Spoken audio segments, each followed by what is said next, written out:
Before we jump into this episode, I want to invite you to join our community to help you become a better steward, scale to billions, and ultimately give more or all of it away. All I want you to do is to click the subscribe button right now. I love your support. It's incredible to see your comments, and we're just getting started. I can't wait to go on this journey with you.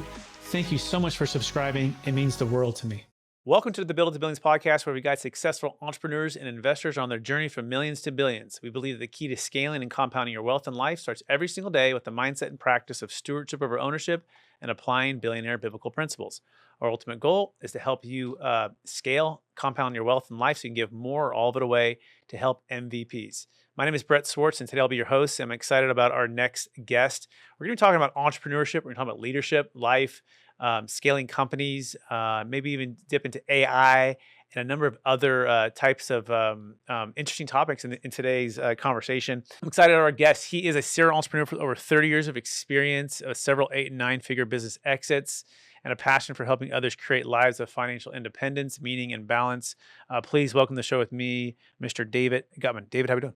Brett, thanks for having me. Hey, grateful to have you here today. Thank you for taking the trip from Miami to St. Augustine, Florida, where we're shooting today. For our listeners to get to know you for the first time, would you give us just a little bit more about your story and your current focus? So, I grew up in Long Island, New York. Went to Brown undergrad, was a computer science major. We were talking about it off camera before, but I was actually specialized in AI back when AI was not anything like it is now. And then I had watched my dad start a software company.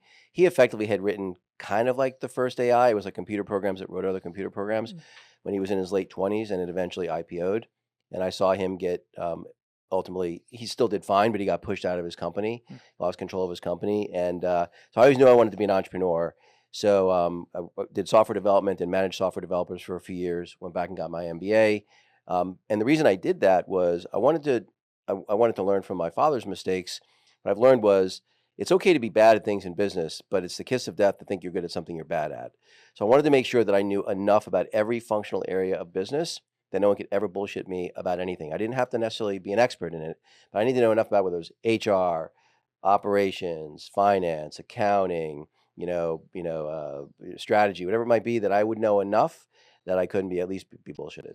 Okay, this is good. Let's going back a little bit too. When you were younger, growing up, like key strengths or gifts. I believe we've all been given certain gifts, and they're like, they're given to us to be a blessing, help to others, and they just kind of come naturally for you.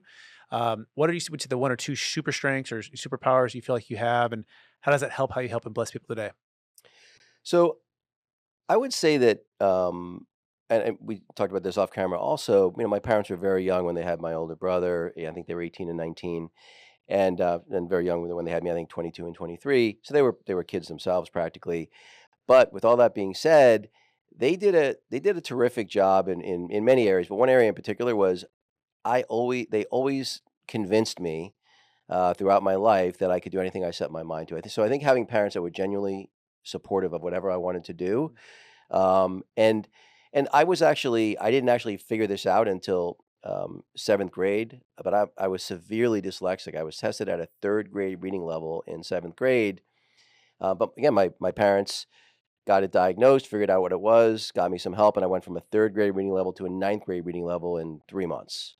So anyway, so having parents that were super supportive, that, even if I had, and I think having to overcome shortcomings like that actually can be super helpful.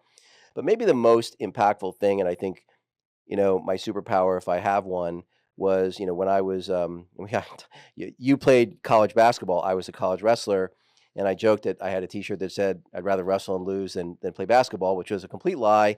I desperately wanted to play basketball. I actually wasn't a bad basketball player, but I was about 2.5 feet tall.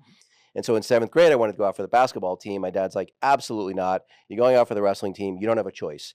Now, my father never said that to me. My parents never said that to me in my entire life up to that point. My dad had wrestled, my brother had wrestled, my older brother had wrestled.